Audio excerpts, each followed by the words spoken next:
My name is Michelle B. Haley. I'm 28 years old. I found out my family flew to Paris without me, the same way most people find out their ex just got engaged, by accident, on social media, while I was doing something incredibly ordinary. It was a Tuesday, just after noon.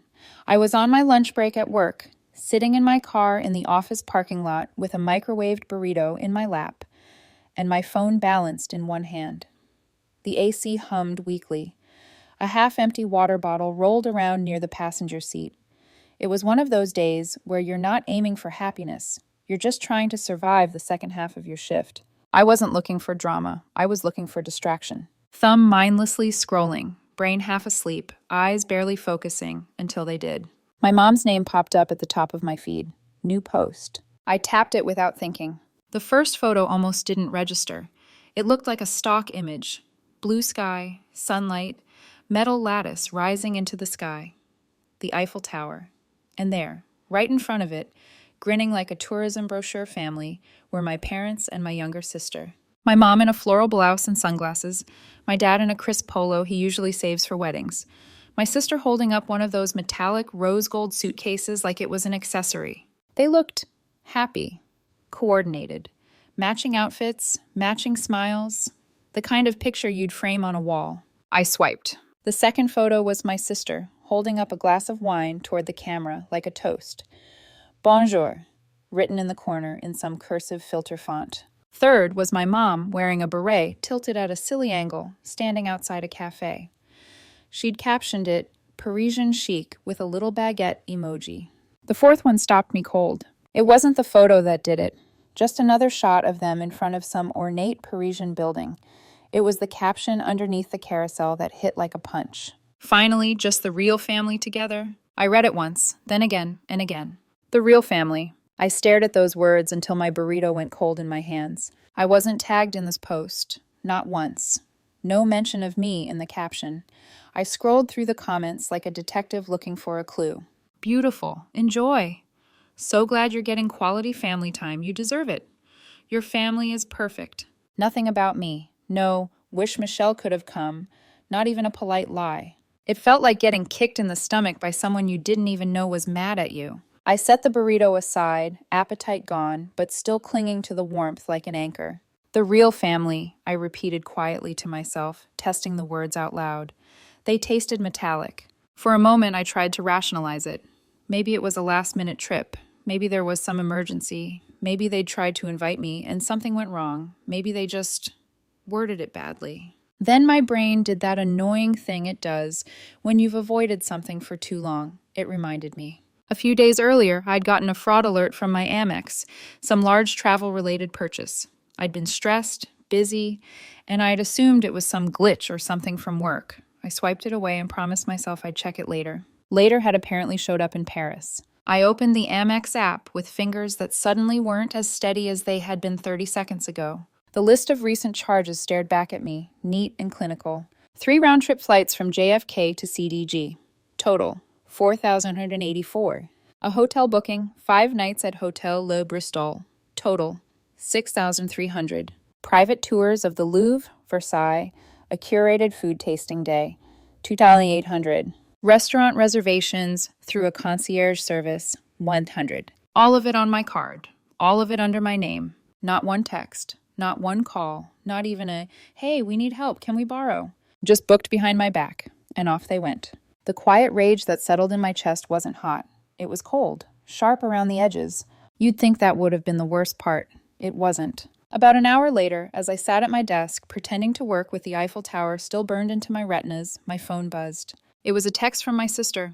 3 words. He never checks. No punctuation. Just that. The way she always texted when she was rushing. At first, I didn't even understand. Then the pieces slotted together with horrible clarity. My dad never checks notifications, never checks his banking app unless my mom nags him. If she'd texted him that, it would have made perfect sense. Except she hadn't texted him. She'd texted me. She just hadn't realized it. Those 3 words told me more than any long explanation ever could. This wasn't an accident. This wasn't a misunderstanding. They'd planned this. They assumed I wouldn't notice the charges, or if I did, I'd be too naive or too loyal to push back. They thought of me as the card, not the person attached to it. I stared at her message, feeling something inside me go very, very still. Then I replied with one word. Checked. I didn't add anything else. No, what is this? No threats. No questions. Just that one flat word. Read. No response. I stood up, told my manager I wasn't feeling well, and left work early. The drive home was weirdly calm. The kind of calm that comes right before a storm hits your neighbor's house instead of yours, and you just sit there watching. I didn't cry when I got home. I didn't scream. I didn't call them. I opened my laptop, logged back into every travel platform tied to my card, and started working. I found the airline bookings and filed disputes, reporting them as unauthorized. The system automatically flagged them for investigation and released the seats. I pulled up the hotel reservation at Le Bristol, canceled, marked as fraudulent. The tours, Louvre, Versailles, food tasting days, gone with a few clicks. Museum tickets voided. The concierge restaurant reservations, reported as unapproved charges. Finally, I called Amex directly. The customer service agent verified my information in a bright, scripted voice. How can I help you today, Ms. Haley? I'd like to freeze my card, I said. There have been multiple unauthorized travel charges. I'm so sorry to hear that, she said. We'll get that locked down and reissued for you immediately. She didn't know she was helping me shut down my family's dream vacation. She didn't know she was sitting on the other end of a grenade I hadn't pulled the pin on. They had. Within 30 minutes, every major booking tied to my card had been reversed or flagged. Somewhere over the Atlantic, or in an airport lounge, or maybe already in Paris, my family's luxury safety net vanished without warning. I closed my laptop. The house was silent. My heart wasn't pounding. It was slow and steady, like it was finally catching up to how tired it was. I didn't send a text to the family group chat. Didn't send anything to my mom, or my dad, or my sister. I took a shower, climbed into bed, and went to sleep. At 5:41 a.m., my phone erupted, vibrating so violently on the nightstand it nearly fell off. 19 missed calls, 7 texts, 4 voicemails. Some from Mom, some from Dad, one from a Paris number I didn't recognize, probably the hotel, wondering why their guests no longer had a paid room. Then one message from my dad that stood on its own. Are you serious? Not we're sorry, not we need to talk, not we shouldn't have done that. Just shock. Shock that I dared to close the tap. Lying there in the dark, staring at those 3 words, I realized something that changed everything. They weren't scared of losing me. They were scared of losing my card. And that was the last morning their free ride would ever be on me. I turned my phone off for the rest of that day. Not because I was angry, though I had every right to be, but because I refused to spend one more second of my life listening to people who weren't even pretending to be sorry. They knew exactly what they'd done. I didn't need to hear their justifications. The world is oddly quiet when you decide you're not responsible for everyone else's emergencies. When I finally powered my phone back on the next evening, my screen lit up like a slot machine. Missed calls, new texts, voicemails. I scrolled past all of them and opened the family group chat. My mom's corny, eternal fam bam. There, buried between a string of attempted calls, was a single message from my sister, sent hours earlier. Well, now we're stuck in the middle of Paris with nowhere to stay. Hope you're happy. That was it. No apology. No, we messed up. Just the implication that I was the villain for refusing to fund their secret vacation. No one responded. Not my dad, not my mom. Definitely not me. The silence in the chat was almost louder than any fight would have been. I stared at that message for a long second, then closed the app and opened my laptop instead. I hadn't gone back through my bank statements in a while. I avoided it on purpose. I knew I paid for things. I just didn't think too hard about what or how often. It was easier to tell myself I was helping. I had a decent job. They didn't.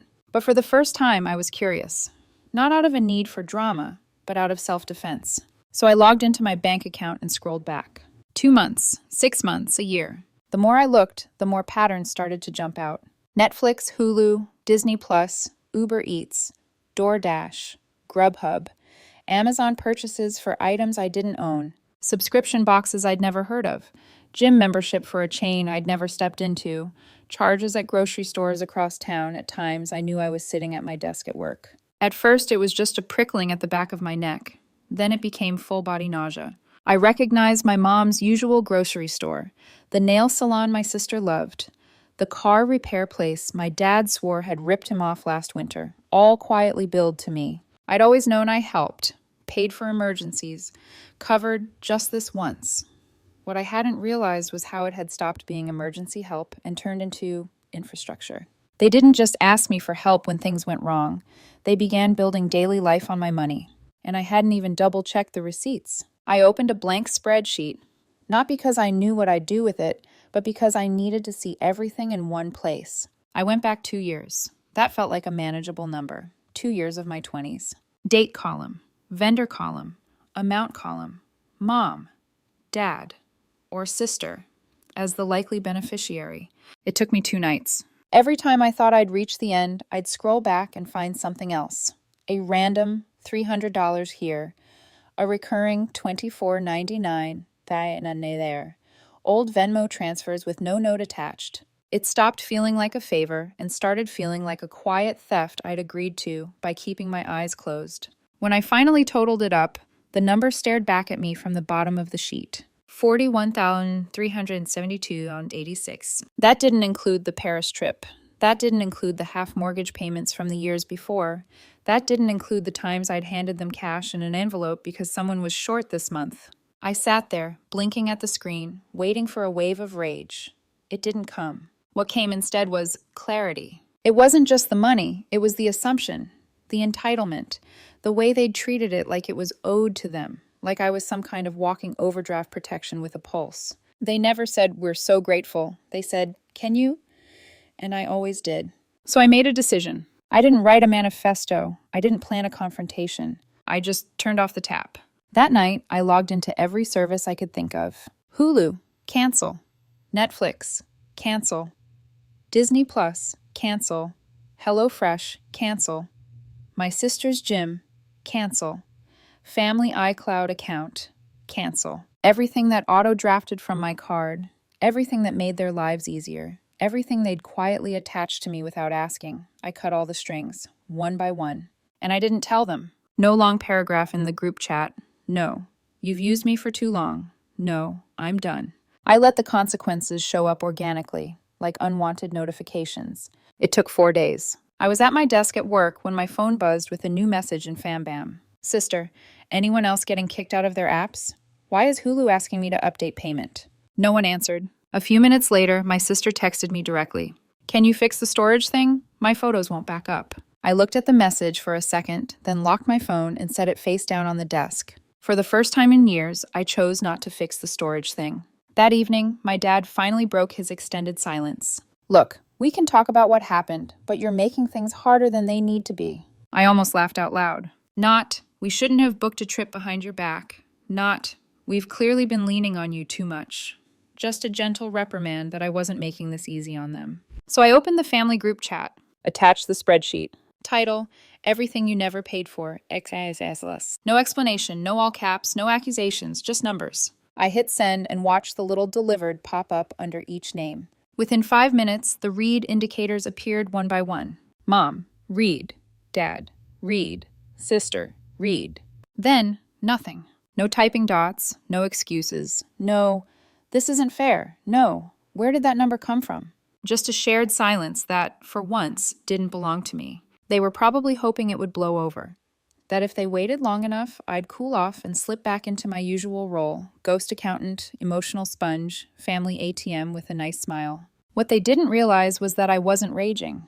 I was done. And once I decide I'm done, there's no card on earth that can make me change my mind. 3 days after I dropped the spreadsheet into the family group chat, the universe handed me confirmation. They hadn't learned a thing. It happened quietly, with a message my sister didn't mean for me to see. I was washing dishes when my phone buzzed. A single notification from the group chat lit up the screen. Sister, don't mention the Miami trip yet. He's still pissed. No punctuation, her signature frantic texting style. My hands froze on the faucet. Miami trip? Before I even processed the words, the message vanished. Deleted. A full minute later, I still hadn't moved. I dried my hands, sat down at the kitchen table, and stared at my silent phone. They were planning another vacation.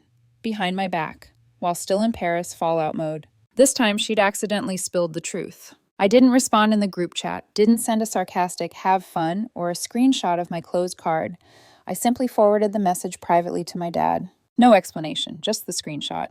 10 minutes later, my sister texted me directly. Sister, seriously? I let the message rot unread.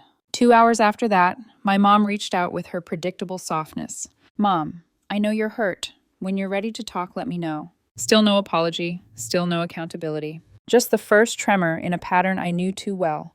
Pretend nothing happened long enough, and maybe Michelle will patch the holes again. This time, the holes weren't mine to fix. The next blow arrived in one short text from my dad. Dad, we need to talk about the mortgage. I knew instantly what he meant. 6 years ago, when I was fresh out of college and working 2 jobs, my dad lost his. It was supposed to be temporary, a 3-month emergency where I covered half of their mortgage so they wouldn't fall behind. 3 months became 6. 6 became a year became 6. And I just kept paying. Nobody thanked me. Nobody offered to take it back when they were stable again. It became one of those silent family agreements. If Michelle can pay, she should pay. Except I wasn't paying anymore. I'd remove the auto payment the same day I canceled the subscriptions. It hadn't crossed my mind until now to wonder how long it would take them to notice. Now I knew. I wrote back, "Me, what about it?" It took nearly an hour for him to respond. "Dad, it bounced." I breathed out slowly. A calm I didn't expect settled over me. "Me, you'll need to take care of it." And that was the end of that conversation. The next evening, I got a fraud alert for a Target order, $287.64. The kind of mixed haul that could only belong to my mother. Diapers she stockpiled just in case, cleaning wipes, snacks. I checked the details. It came from an old shared Target login, one I hadn't used in years, one they probably still had saved somewhere. When I locked down my life, I'd changed every password, every login, every recovery email. So naturally, they'd gone looking for any crack in the door. I sat back and realized something enormous. For years, I'd unknowingly built a financial ecosystem around my family.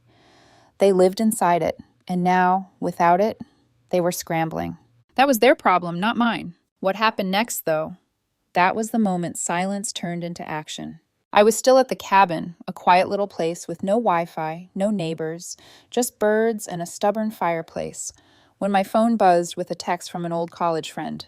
Darren, hey, are you really selling your truck? I blinked. Selling my truck? I wasn't selling anything. I wrote back, "Me, where did you see that?" He sent a screenshot. A Facebook Marketplace listing. My exact make, model, year. Same color. Same dent on the passenger side I kept meaning to fix.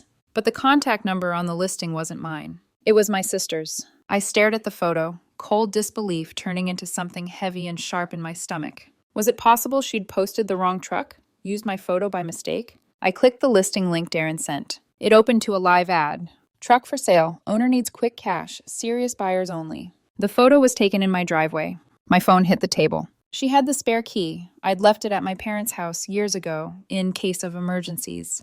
She still had the garage code. All she had to do was wait for me to leave town. Then list my truck, show it, sell it, and walk away with the cash. I didn't reply to Darren. I simply grabbed my bag, got in my rental car, and drove back home. 3 hours of silence. 3 hours of disbelief. 3 hours of deciding I wasn't going to cry this time. When I pulled into my driveway, the empty space beside my house confirmed everything. My truck was gone. Inside, I opened the drawer with my vehicle documents.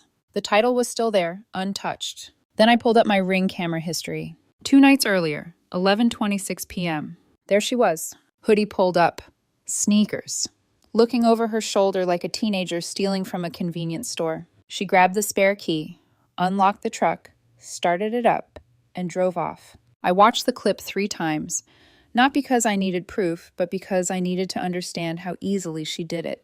Like she believed the truck already belonged to her. I called the police. I reported it stolen, provided the footage, explained that she was my sister, explained the spare key, explained the attempted sale. I didn't sugarcoat a thing. For the first time in my life, I wasn't protecting someone who wouldn't protect me. Later that night, my phone rang, my sister's number. I let it go to voicemail. Her voice came through sharp, furious. "You're seriously going to get me arrested over a car? You weren't even using it. I was trying to help Mom and Dad with the mortgage." There it was, the truth under the tantrum. They were drowning. And instead of asking for help like adults, they were stealing from me like opportunists. 2 days later, police called me. Truck recovered. She had driven it to meet with a buyer, but panicked when he asked to see the title. She told them it technically belonged to me. She told them she had permission. She didn't. She knew it, and now so did they. Charges were up to me. I didn't press them, not because she deserved mercy, but because I wanted her to sit with the knowledge that the only reason she wasn't fingerprinted and booked was the same person she tried to steal from. Me. It wasn't forgiveness, it was a line being drawn, and she finally saw it. 2 nights after the police recovered my truck, my voicemail chimed again. I didn't expect much. Probably another half-hearted excuse, maybe a guilt trip disguised as concern. Instead, I heard my dad's voice, but not the version of him that barked orders or lectured or pretended everything was under control. Just 5 seconds of silence, and then, we messed up. No follow-up, no justification, no request for me to fix anything. Just the truth in its smallest possible form. I played it twice, not because I needed to hear it again, but because I didn't know how to feel. 5 seconds shouldn't have meant anything. But silence from a man who never admitted fault? It meant everything. Still, I didn't call back. Not yet. The next day, a plain white envelope showed up at my door. My mom's handwriting, a looping cursive I'd seen on birthday cards and grocery lists my whole life, covered the front. Inside was a handwritten letter, 2 pages. No defensiveness, no minimizing, no, but we were stressed, or, but you know we love you. Just raw, uncomfortable honesty. She wrote that they had leaned on me so long they forgot it wasn't my job, that I had become the default solution to their problems, that they'd excuse their entitlement as family closeness, that the Paris Post felt different once she saw my spreadsheet, like she was watching herself through someone else's eyes. She ended with, "We forgot you're our daughter, not our provider. I don't know how to fix this, but I am sorry." I set the letter on the counter, read it again that night, and again the next morning. It wasn't enough, but it was a start. Still, I didn't respond. My silence wasn't punishment. It was space, for me and for them. Space to see what they'd do without leaning on me the second things felt hard. The unraveling started quietly. A few days later, at the grocery store, I ran into Mrs. Callahan, a neighbor who'd known me since I was 10. She stopped me near the cereal aisle. "Is your mother doing okay, dear?" I blinked. Yeah? Why?" She gave me a sympathetic look. "I heard about the house." My stomach dipped. "What about it?" She hesitated. "I just hope everything works out. We're all praying for them." When I got home, I pulled up the county property site. There it was. Pre-foreclosure notice. Public record. Filed 2 weeks earlier. My parents hadn't said a word. Not when the Paris trip collapsed. Not when their apps stopped working. Not when the mortgage bounced. They'd been sinking for months, maybe years. They were never going to tell me, because they assumed I'd eventually swoop in and rescue them. But silence had shown them I wouldn't. Then came the dominoes. My sister started selling her designer handbags and shoes on Instagram. Half of them I recognized as gifts I'd bought her over the years. My mom quietly listed jewelry, pieces I'd watched her show off at parties, pieces she swore she'd gift to me someday. My dad picked up extra work, delivery driving at night, handyman jobs on weekends. He'd once said he'd rather die than work a gig job. Apparently he'd rather live. I didn't feel triumphant. I didn't feel satisfied. Mostly I felt relieved. They were learning to stand on legs they'd forgotten they had. And then something unexpected arrived. A text from my sister. Not angry, not sarcastic, not defensive. Just real. "I messed up a lot worse than I realized. I don't expect you to believe me, but I want to fix things. Not asking for money. I just want to be better." I stared at the message for a long time. This was the same sister who stole my truck in the middle of the night, who tried to sell it behind my back, who helped plan an entire vacation funded by my card, who treated me like an ATM disguised as a sibling. But the tone was different now. The arrogance was gone. So I replied, "Don't say it, show it." No lecture, no forgiveness, no false hope. Just a challenge. 2 days later, she sent me a screenshot. A job application. Administrative assistant at a small clinic. Hours later, another screenshot, her Lyft ride to the interview. I didn't reply, but I watched. A week later, a short message. I got it. And below it, another photo, her first name badge clipped to a lanyard. No emojis, no bragging, just proof she was finally standing on her own. Then my dad surprised me. Not by apologizing, he'd already done that. Not by begging, he didn't. Not by blaming, he'd finally stopped. He sent me a screenshot, a mortgage payment, paid from his account. He didn't ask me to match it, didn't hint at needing help. He just paid it, and for the first time in years, he didn't expect a savior to come behind him and clean up the rest. But the biggest surprise came from my mom. A single photo, her in a retail t-shirt, folding shirts at a department store, no caption, no drama, Just a woman who finally stopped waiting for her daughter to fund her life. I didn't gush. I didn't celebrate. I sent a simple, "Hope the shift went okay." Her reply was a heart. A small one, but real. 2 months after Paris, an envelope arrived. Handwritten. No return address, though I recognized the handwriting immediately. Inside was an invitation. Not digital, not a group chat message. Actual cardstock. Dinner, just us, no expectations. I almost didn't go. But then I reminded myself, boundaries don't mean walls. They mean doors with locks. And I could unlock this one for a single dinner. The house felt different when I walked in. Quieter. Humbleness hanging in the air like the scent of garlic from the kitchen. The dining table, usually overcrowded with holiday dishes, held only a bowl of pasta, garlic bread, and 3 plates. No boasting, no manipulation, just dinner. My dad asked about my job. My mom told me a story about her new coworkers. My sister talked about her terrible first boss and how she was learning to handle it. Nobody asked me for money, nobody complained, nobody pretended. I didn't know whether to cry or exhale. After dinner, my dad slid a folded piece of paper across the table. His handwriting.